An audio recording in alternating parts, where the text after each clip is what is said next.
Deus meu, por que me desamparaste? Existe uma experiência espiritual que raramente aparece nos testemunhos, mas que está presente na vida de praticamente todo cristão sério: o silêncio de Deus. Não o silêncio ateísta, aquele em que a pessoa simplesmente não acredita que Deus exista, mas o silêncio experimentado por quem acredita, clama, busca e mesmo assim não recebe resposta. É a sensação de falar com o céu e ouvir apenas o eco da própria voz. Curiosamente, a Bíblia não esconde esse tipo de experiência. Pelo contrário, ela registra isso de forma brutalmente honesta. No Salmo 13, Davi faz uma pergunta que muitos cristãos modernos talvez evitassem dizer em voz alta: Até quando, Senhor? Esquecer-te-ás de mim para sempre? Essa frase não é apenas uma oração, ela é quase uma acusação. Davi não está fazendo teologia sistemática naquele momento. Ele está descrevendo uma experiência psicológica, a sensação de abandono. E isso revela algo muito humano sobre a fé bíblica. A fé não é a ausência de dúvida. A fé é muitas vezes atravessar períodos de silêncio. Se você olhar com atenção para a Bíblia, perceberá que esse padrão aparece repetidamente. Jó fala, argumenta, questiona, e por dezenas de capítulos, Deus simplesmente não responde. Jeremias chega ao ponto de dizer: Tu me persuadiste, Senhor, e eu fui persuadido. A frase no hebraico tem quase o tom de alguém dizendo: Deus, o Senhor me convenceu a entrar nisso, e agora eu estou sozinho. Até figuras consideradas gigantes espirituais passam por momentos em que Deus parece distante. Do ponto de vista psicológico, isso não é surpreendente. O ser humano precisa de feedback. Quando falamos com alguém e recebemos resposta, nosso cérebro interpreta isso como conexão. Quando falamos e não recebemos nada, interpretamos como ausência. É exatamente por isso que o silêncio é uma das experiências emocionais mais difíceis de lidar. O filósofo Søren Kierkegaard descreveu a fé como um salto no escuro.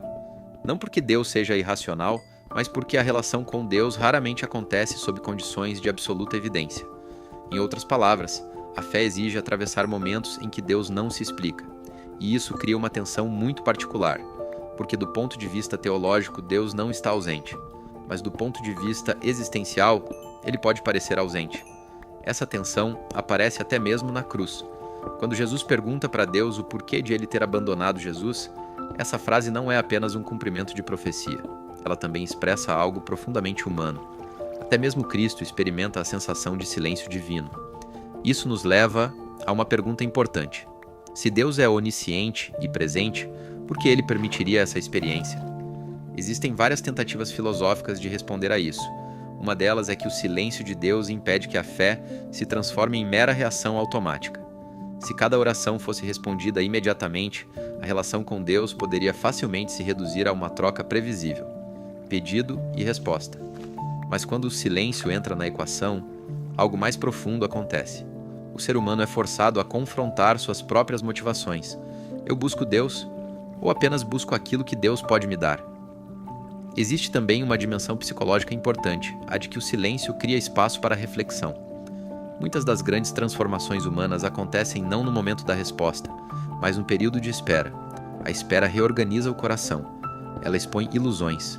Ela revela a profundidade, ou a superficialidade, da fé. Talvez seja por isso que muitos dos personagens bíblicos mais marcantes passaram por longos períodos de aparente silêncio divino. Abraão esperou décadas pela promessa. José passou anos na prisão. Moisés viveu 40 anos no deserto antes de receber seu chamado.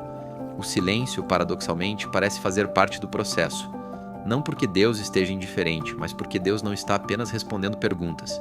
Ele está formando pessoas. Isso não significa que o silêncio seja confortável. Para quem está vivendo isso agora, a experiência pode ser extremamente angustiante. Mas talvez exista uma pequena mudança de perspectiva que ajude. Na Bíblia, o silêncio de Deus raramente significa abandono definitivo. Quase sempre significa que a história ainda não terminou. Davi termina o mesmo Salmo 13, aquele que começa com "Até quando?", dizendo: "Mas eu confio na tua misericórdia." Note a estrutura. Nada mudou externamente, o problema ainda existe, mas algo mudou internamente. Entre a pergunta e a confiança existe um caminho, e esse caminho passa, muitas vezes, pelo silêncio. Porque às vezes Deus responde imediatamente, mas às vezes Deus responde depois. E em alguns casos, a resposta só se torna visível quando olhamos para trás e percebemos que aquele silêncio nunca foi ausência. Era apenas um capítulo da história. Bom, Espero que tenham gostado da reflexão de hoje.